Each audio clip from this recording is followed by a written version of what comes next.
These names. Welcome to BitBoy Crypto. My name is TJ, and I'll be your host for today's episode of Around the Blockchain. BitBoy Crypto is the home of the BitSquad, the #1 crypto community in all the interwebs, and we've got a great show lined up for you today, where we gather all your favorite crypto people and personalities from around the blockchain to discuss today's trending crypto topics, as well as answering some of your most asked questions. Got some really good guests and some really good topics today. We're going to be joined by CryptoWendyO in the top right. We got a new guest today, Joe Parys, as from requested by you guys, so we're going to get to know him a little bit. Spencer Taring joining us again from the beautiful world of China, which we're going to be talking about a little bit today. And Ben Armstrong, top left corner, got the sign, got the personality, got the pizzazz. We're going to be having a good show today. Going to be talking, jazz hands.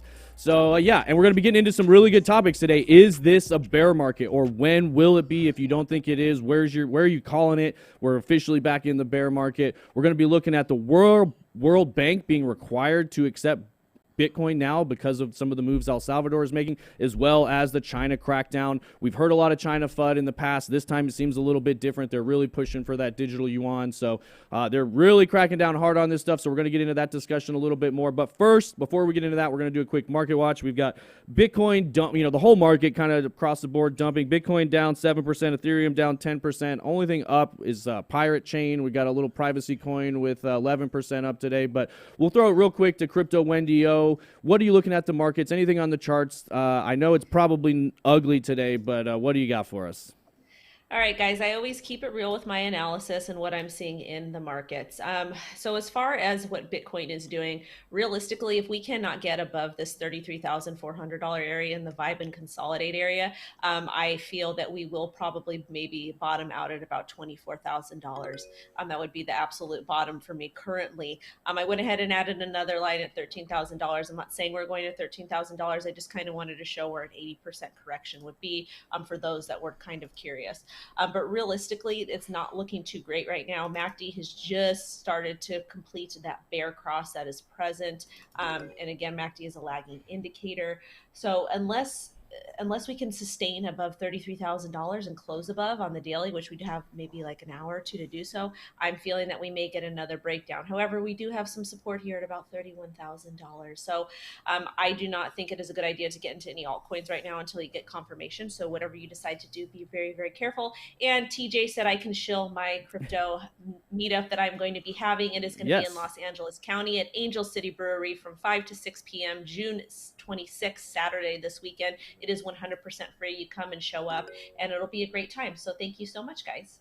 Yeah, and as always, I forget to mention the score boxes. So if you're new to the show, you'll see the score box in the bottom right-hand corner. Drop a +1 in the chat if you like what any of the guests are sharing, and I'll know to give them a point. And also, we've got a new person running the board today, so give him a little slack if some of these transitions are a little slower and some of the scores a little bit slow. I'm not sure even if the score is going to work today because we were having some access issues. So well, our normal board guy is still with us, but just he's dealing with a cat issue. His cat, unfortunately, may have to get put down. It's a very sad situation, so he's dealing with that today. So you guys remember that. If you guys are into thoughts and prayers for BJ's cat. It's a true story. Yeah, it is. So, very sad. So actually, we'll go ahead and throw it to you, Ben, since we're on you. We were talking about a little bit this morning. We've got markets down about 47% from the all-time high in April. We've got the death cross has officially been reached, which is, for those of you who don't know, speaking of lagging indicators, it's when the 50-day and the 200-day moving averages cross back over, meaning we're officially going on a downward cycle. Ben, are you ready to call it yet? Are we in a bear market? What do you think? Well, we're definitely in a bear movement for sure. I mean, there's no question about that. I mean, because, guys, if you look back at 2013, as short of a correction as that was, even though it was very deep, we still used the language. It was a bear market in respect to the larger bull cycle that it was in. And I still believe that. Like, do we really let's think about this, guys. Let's use some common sense here again. Do we really believe that we're going to see Bitcoin go down for the next 2 years? Is that what we think? Like, we really think that was it? 64K, Bitcoin's going to go down for the next 2 years. technically a year and a half. That's what the true bear market is. It's about a year and a half. And then about a year. Well, that's not correct. It's a full year. And then it's 1 year and a half of like barely moving up. And then it's a year and a half of explosive growth, which we just got shorted on because of this 4-year cycle. If this were the truth and this were the top of the market, then that would mean that we only got about 75% of the bull run that we usually would see.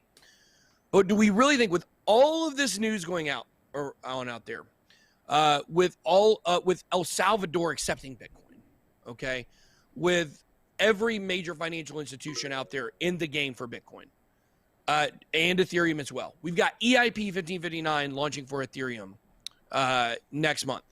Like, do we honestly believe that we are going to see a year, basically 2.5 years from this point, of very slow downward movement? Like, can you guys honestly see Bitcoin being around $13,000 to $14,000 in a year from now with all the bullish stuff going on? I just can't believe it. I will not believe it.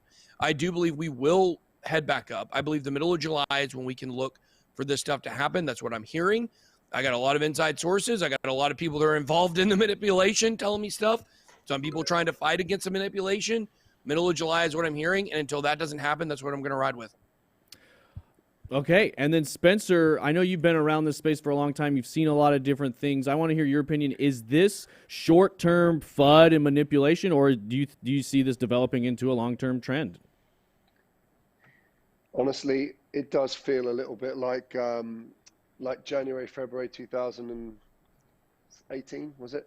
I'm not overly confident in the market. I did tell everyone on my channel about 1 month ago, I moved, even when the market had come down already, I sold about 75% of my holdings. I thought it's just too risky at the moment to be holding a lot of Bitcoin, especially a lot of the altcoins at this moment. And if we are going to go into a full-on bear market, those altcoins, regardless of all the new technology and all the new updates they've got coming, it's not going to matter because the market is 95, if not 99% driven by speculative pricing, in particular with the altcoins. So I know Ben mentioned the new updates to Ethereum. Yes, okay, that's a great update. It's going to give some great new functions to Ethereum, maybe deal with some of the gas fees. But it doesn't matter if people are losing that speculative pricing and selling their coins. So I'm not particularly bullish at the moment. I'm still holding about 25% of what I had before because I'm in it for the long run. But it's a difficult moment, I'm not going to lie. So I'm not sure I'm going to get many points for that, but that's my honest feeling right now. Well, no, you always get points for being honest. That's what we appreciate, and that's why we do this show, is to get different perspectives from different people. And some people might be bullish, some people might be bearish, and right now we're kind of in that decision point, I feel like, where some people are falling on one side, some people are falling on the other. It's real easy when the trend is really clear and it's just up, up, up. But Joe, the new guy on the show, I want to hear from you a little bit. You were telling us a little bit before the show started that you feel confident that you can make money, whether it's a bull market or a bear market. I wanted to ask you this. We had Manolo in the chat said bear trend, not bear. It's not a bear trend as long as the Fed continues to print. Would you agree with that statement? Yeah, I mean, I think, look, right now, this creates a really unique time to be in cryptocurrency because we both have bearish news and we have very bullish news. And the trick then is, how do you make money when the market is going down? And that's something today that, a bunch of people in my online channel and my YouTube channel, we're able to figure out. Pre-sales and ICOs are the best way, in our opinion, to get and make money even in a bear market. Today, one of those pre-sales was Cross Wallet, and people who were involved with that pre-sale or ICO ended up literally making 30 to 50x on the pre-sale price. And whether the market is bullish or bearish, there's opportunity.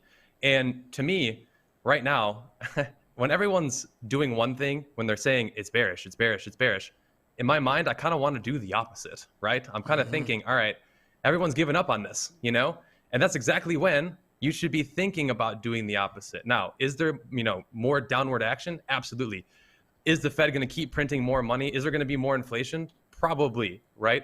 But to me, it's like, what would you rather have? dollars, euros, yen? Or would you rather have cryptocurrency where you can earn yield? You could actually multiply that multiple times more than your dollars, euros, or yen. I think there's so much more to crypto than just, oh, I buy it and I hold it. And the more people that educate themselves, the more that they actually see what's really happening here, big picture and small picture, it will give you hope. And I'm not here to just like pump hopium. Look, the market's down. Everything's red. Let's be honest about where it's at. Fair enough. But let's also be realistic and honest where, hey, this could definitely, I think we all believe. I think we wouldn't be here if we didn't believe in cryptocurrency in a long-term thing. And so I think people, again, need to take a deep breath. Today is not a good day in the market. Fair enough.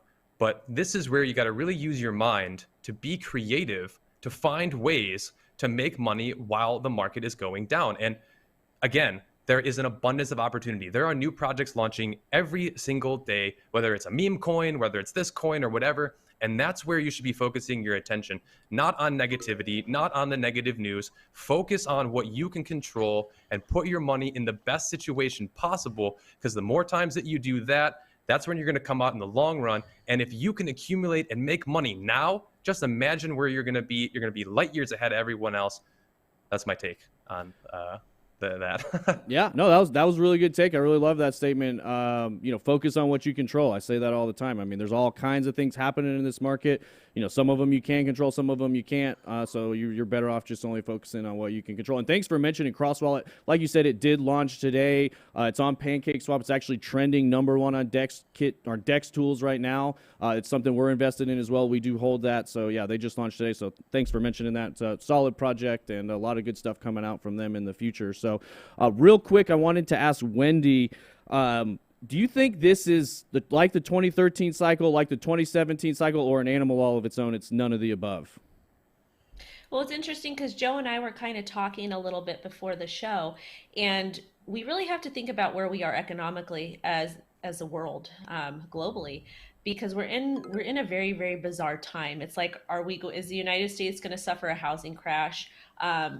What's going on in China, what's going on in all these countries across the world. Some countries are shut down, some countries are open. It's just a really, really bizarre time and place. So I feel like this market is going to be a lot different than what we've seen before. Yes, we can use fractal-based technical analysis. Yes, we can kind of go back and look at the charts and see what's happening. But realistically, economically, we're not in the same place that we were. Bitcoin was created after the 2008 housing crash that happened in the United States to essentially give power back to the people. And we're starting to see that actual use case be put to use as people are buying Bitcoin now to kind of hedge against their fiat currencies.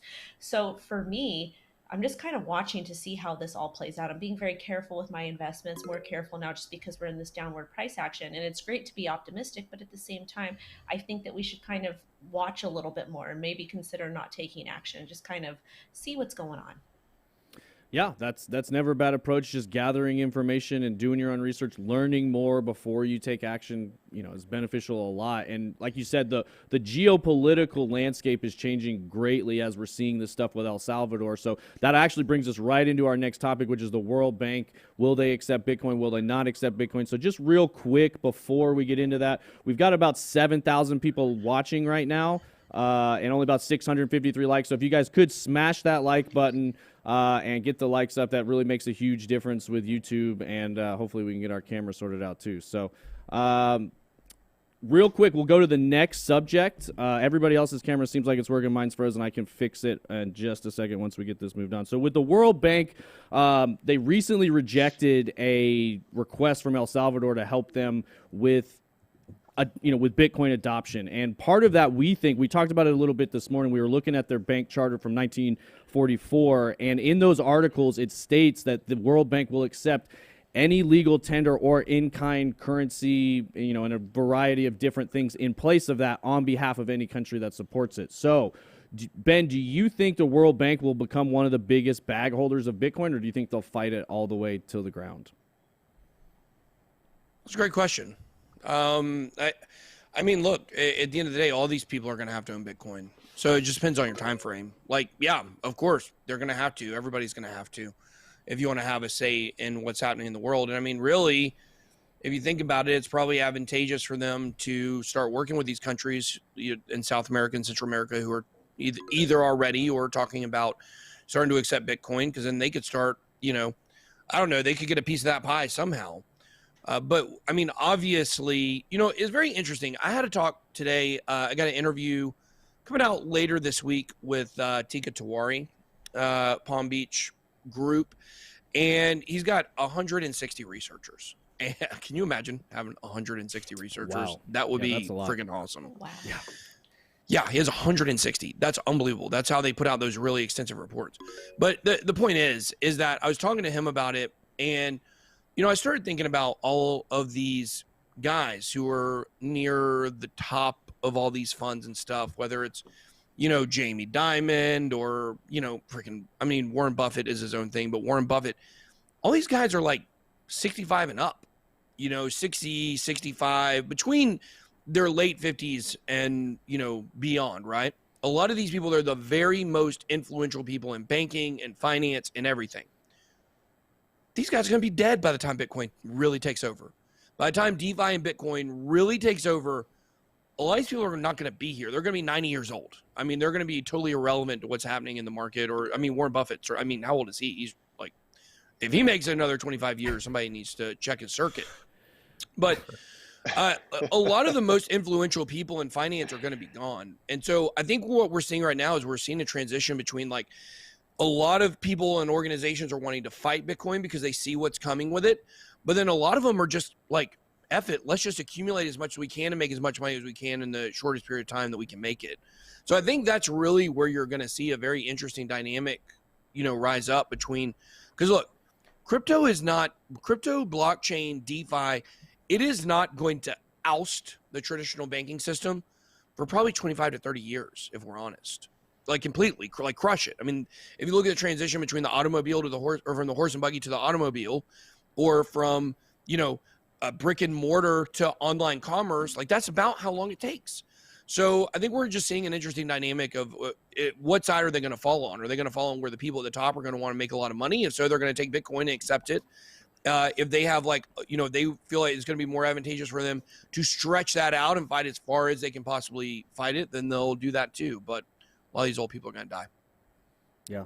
Before it takes over, they won't get to see the promised land, I guess. Yeah, no, it definitely feels like we're experiencing a changing of the guards, whether it's, with big tech companies, with the currency. Like you said, we're moving from gold, which is very slow and, hard to move, to Bitcoin, which is digital and transfers. Even though it's slow compared to other cryptocurrencies, it's much, much, much faster than traditional banking system and gold, moving gold around and things like that. But Spencer, I wanted to ask you this. According to the charter, the way it reads right now, the bank would have to hold Bitcoin in reserve for these currency or for these countries that it's supporting, like El Salvador. But then according to the paperwork, since the dollar is still the world reserve currency, that's where everything would be based off of. Then if the Bitcoin were to appreciate while the World Bank was holding it, they'd actually have to pay that out to the country whose, currency they're supposedly holding on behalf of. So do you see any scenario where that ends up happening, or do they just change what is the world reserve currency, or do you think the U.S. dollar's time as world reserve currency is coming to a close in the near future? Well, firstly, I don't think that those behind the scenes that are in control of the money supply of the USD are going to give that control up very easily. There's a very famous quote from one of the Rothschilds. He basically, I care not for who makes the rules in the country, just give me control of the money. And obviously that is very true in today's modern society. They've got this unfettered access to whatever they like, and we don't really know what's going on behind the scenes. We don't know whether they are already buying Bitcoin. I mean, it could be quite easy for them to print $1 trillion and buy a ton of Bitcoin without anyone really knowing. That, if I were them, that would probably be the sensible hedge, wouldn't it? Just in case, they weren't able to crush the uprising of the common people or the common folk who are trying to basically band together and create a new monetary system. Just in case you would buy it, but you certainly wouldn't tell anyone that you're buying it. And so we've got absolutely no idea what they're doing right now, and I think that they're going to fight tooth and nail to make sure it doesn't happen. How many countries are going to adopt this before they get put under significant pressure to be like, right, okay, well, in which case we've got to do it because, you know, we're going to be ousted and people are going to start to see the truth? Then I don't know. Is it another two? Is it another one? Is it Paraguay? Is it Cuba? Is it another more serious country that comes along to adopt Bitcoin before they go, right, okay, well, okay, we've got to do it, but by the way, in the meantime, we've been buying loads of Bitcoin and we didn't tell you about it. Right. I mean, that's the moment, isn't it? That's the moment that we're all waiting for. And we just don't know when or whether that's going to come or not. And, you know, I mean, we're all buying Bitcoin because we think that will come. We just don't know when it's going to be, and we don't know how much it's going to cost us, because it could be very, very nasty when things move from the USD to a new monetary system. Like I said, they're not going to give that up very easily. No, like you said, they're going to fight that tooth and nail. And when that big announcement comes, like you said, that is something we're all waiting for. We do feel like it's inevitable and will happen at some point. But that could be a year from now, could be 10 years from now, and they're going to draw that out as long as they possibly can. So, I mean, if the average American or the average person knew how the monetary system works in the UK, there'd be in the US or wherever in the world, there'd be a revolution in the morning. That's another famous quote. Yeah, Henry Ford. People just don't know. So, yeah, so I don't know. No, yeah, that's very true. Yeah, Henry Ford said if the people knew how the currency worked, there would surely be a revolt first thing in the morning, and that's very true. Like it's sad, but it's the world we live in, where, you know, your wealth gets chipped away daily, you know, from a lot of different sources, and it ends up in hands of other people. So, last question before we move on to our last topic here, I wanted to ask Wendy. The World Bank, they've got $12 billion invested in fossil fuels. They also hold a ton of gold, which we all know gold has way higher carbon footprint than Bitcoin does, yet they claim the reason they can't help El Salvador is due to carbon footprint and transparency concerns. So do you think Bitcoin has a branding and a marketing problem? Like, why is it that that's all people talk about with Bitcoin is its carbon footprint, but nobody mentions that for gold? Like, why do you think that is? Pay attention to what mainstream media say about climate change and all those things. I'm not saying that it's not real, but if you've paid attention to what they have been saying prior to when Bitcoin became this big buzzword, you would probably start to see part of their agenda and would start to make sense. Obviously, there's no source that is 100% pure and whatnot. Humans have, for the longest time, have always left a carbon footprint. But the reason why they push this narrative that Bitcoin is so bad for the environment, when the president of El Salvador came up with a positive resolution to mine it, is because they can't control it. Number one, they can't control it, and number two, when they do try to control it, they also have to be transparent. And you know, the World Bank doesn't want to be transparent. None of the governments want to be transparent. When you're utilizing blockchain technology, everything is on a public ledger for everybody to see. They see that as a threat. So what they're doing is they're spinning the narrative, and they're making it look like Bitcoin is bad for the environment, when essentially Bitcoin is bad for them, because all of their shady doings will be publicly displayed for everyone to see. That's why the United States has not released their US digital dollar yet, is because they have to figure out how to still cover their tracks and implement it to the United States people. Yeah, very true. Yeah, the issue with the transparency is it's too transparent. You know, that's the real problem. So yeah, the last subject we're going to talk about here is China's ban of Bitcoin. Now, we've heard a lot of FUD in the past with them banning different things. They're banning mining. We hear it almost every other week, but this time it seems a little bit different. We've got the third largest bank coming out and saying more or less like they will immediately close anybody's account that has any crypto-related transaction at all. They're really clamping down on a lot of these businesses and miners. So it seems like this time it's for real. It's not just FUD. But I wanted to spend a lot of time with Spencer on this one. I know you live over there. What is it it seems like most of this is due to them pushing the digital yuan and really wanting to get that in everybody's hands and not wanting any competition. But I wanted to hear from you. Are you experiencing any of this stuff? Like, what is the landscape like over there, or just the general sentiment? Just for full disclosure, I'm in the UK at the moment because I've moved back for a couple of months. But you got me. Obviously, but you did live there for 10 years, right? Fake news. I lived there for 11 years. 11 years. Yeah, okay. Yeah. I lived there for 11 years, and I was a music director and DJ at this big club. It was a great place to be. But in 2016, I spent a lot of time building a very large Bitcoin mine and also an Ethereum mine. So did two different projects out there. And obviously the Chinese are incredibly intelligent, efficient, and very, very motivated people. Money is a big part of their society. When you give gifts to people, you don't give gifts, you give money, you give red envelopes. In the West, that would be considered rude, and because you're not thinking about thinking about what you're going to buy someone and taking the time to do it. Whereas in China, it's considered much more practical because I can go out and buy my own gift with the red packet that you've given me. Now, there's a big difference in society between the West and China, and that is conformism.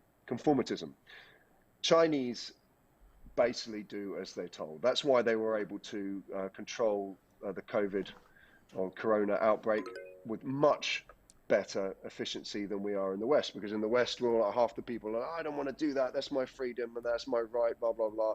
Whereas in China, they just do as they're told, partly because they're very conformative. And secondly, which is the second point I want to come on to, the Chinese government do not mess about, and they do not care what you or anyone else thinks about what they're doing. They've got loads of human rights abuses going over there. They've got tons of things you just don't want to be involved in what's doing. And no one can say anything about it. No one in the West can do anything about it. And no one in China really can do anything about it either, because they've got such a tight grip on their society, mainly through the control of information. And they have the Great Firewall, so they control all of the information that goes into and out of the country. Facebook, Twitter, YouTube, it's all blocked. They have their own versions of these platforms, and they have 1 million people working on online censorship. So anytime you have, if you run a website, like I have a platform out there that does,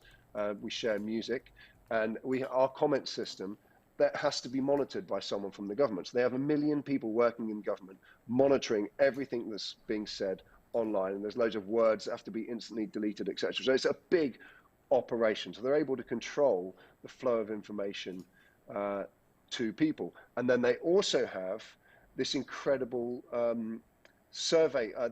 They can locate anyone within 6 seconds within the country through a network of cameras, facial recognition, and what's their WeChat and Alibaba platforms. WeChat, which is basically like their WhatsApp, Facebook, has got almost 100% adoption rate. So you've got to imagine every single person in China has this app. If you don't have this app, you can't exist. And it's linked in with this social program, which gives people scores based off their performance in society.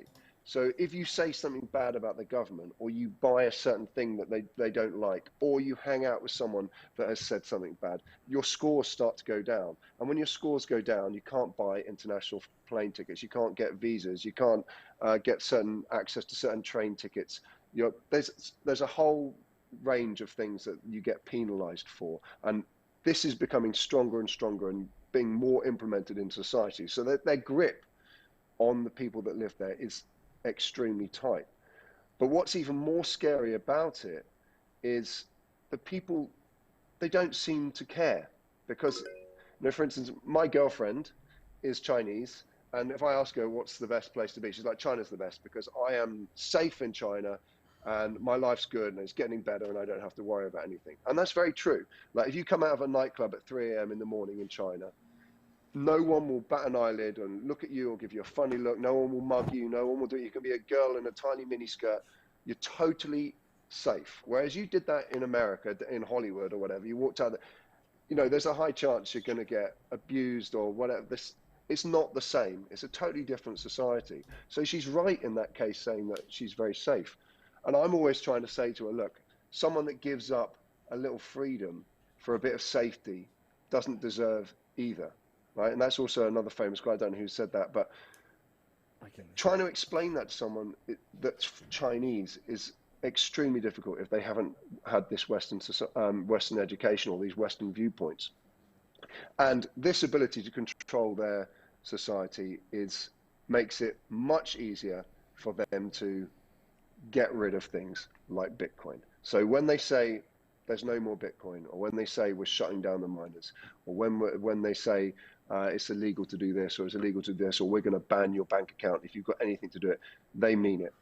And there's no appeals, there's no human rights, there's no like saying, oh, you can't do that to me because it's not fair, you know, appeal to the Supreme Court. There is none of that. You're done.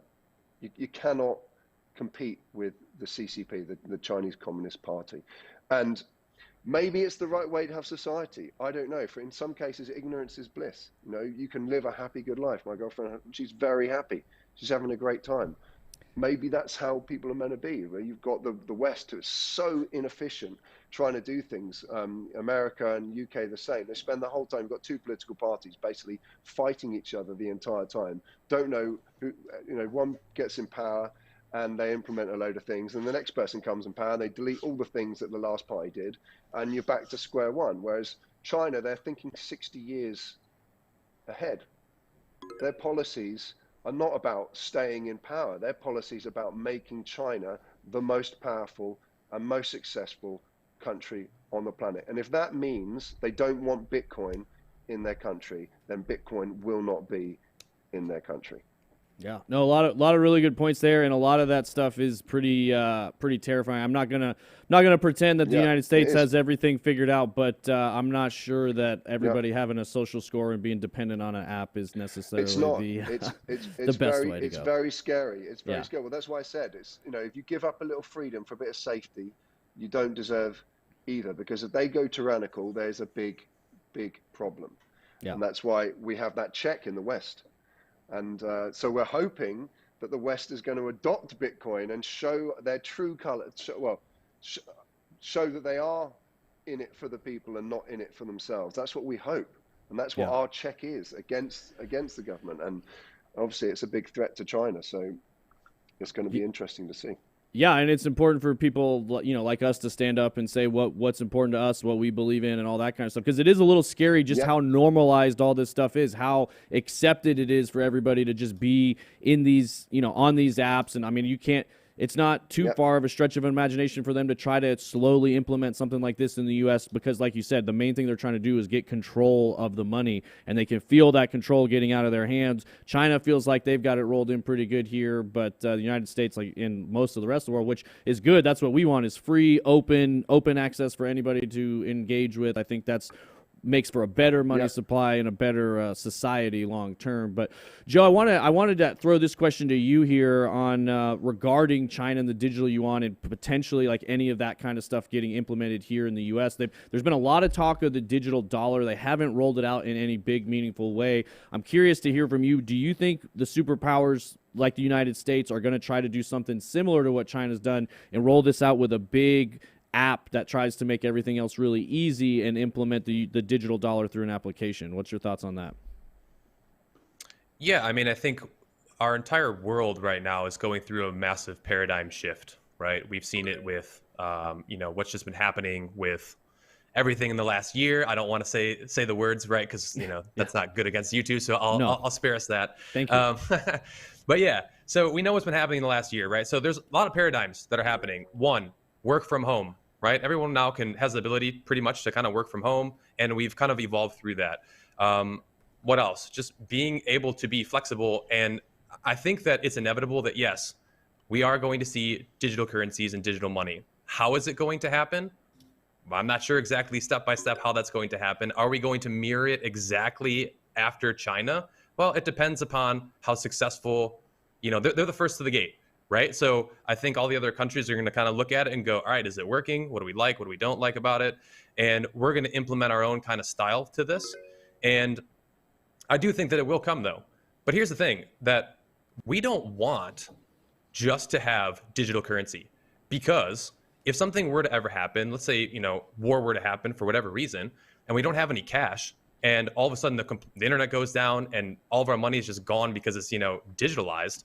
I mean, that's not a good scenario. And so I do think that, yes, digital currency is in the cards. It's going to come, but we always need to have cash as well. And I think that cryptocurrency is going to play a big role in all of this too. It's going to kind of bridge people over who are not used to digital currencies. And it's like, oh, I've heard of Bitcoin, I've heard of crypto before.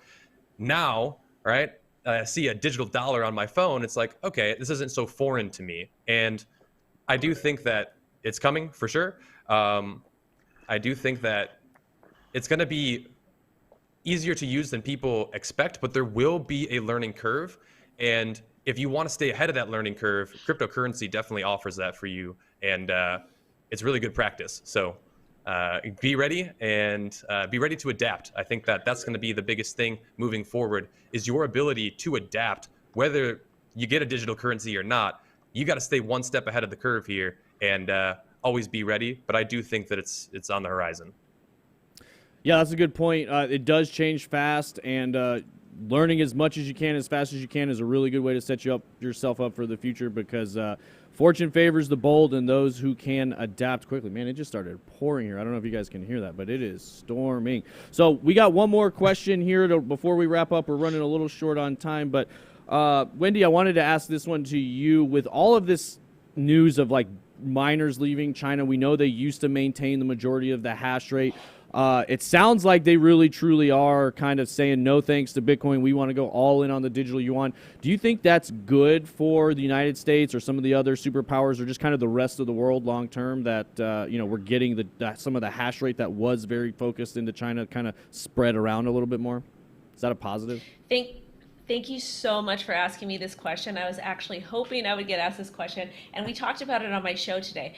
A lot of people come out and they say that Bitcoin mining is centralized and it's all done through China.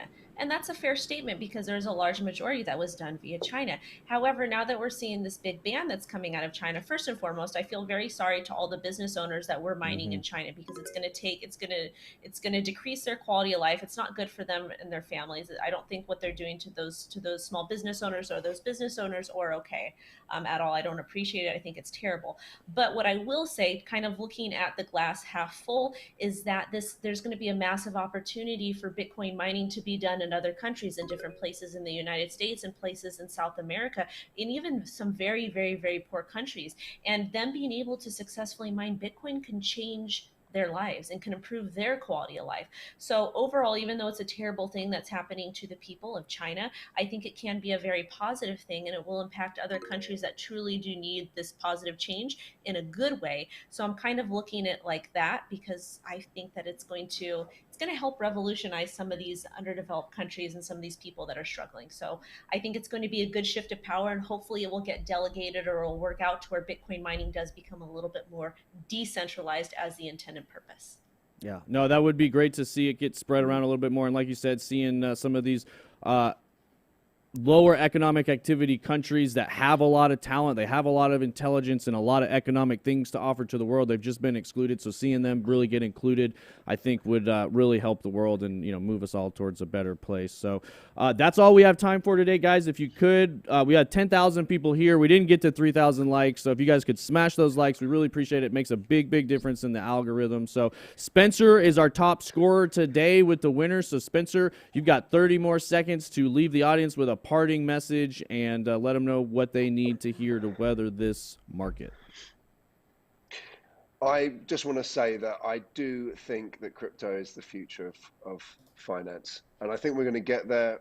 It's just going to be a long, hard slug to get there. So if you are long on Bitcoin like me, just stay strong. And if you've got a moment, check out my channel. I'd really appreciate you guys to come and sub that. Thank you very much to everyone, and TJ and Ben, for having me on the show. I love coming on board, giving my views. Hope you guys like them. That's it. Thank you very much. Yeah, well, it's always a pleasure having you here, Spencer, and thanks for mentioning that. As always, the links to all of these channels are going to be in the description of this video, so please go down below, click on that link, go to these channels, subscribe, check them out. They've got really good content, really good perspective on the market, and I think you heard from all of us today, education is one of the most important things when you're learning about cryptocurrency. So the more content you consume, the more you know, the more perspective you have, and the better decisions you can make in this market. So that's all we have for today. We'll be back tomorrow, same time, 5 o'clock Eastern time. We're out. No outro.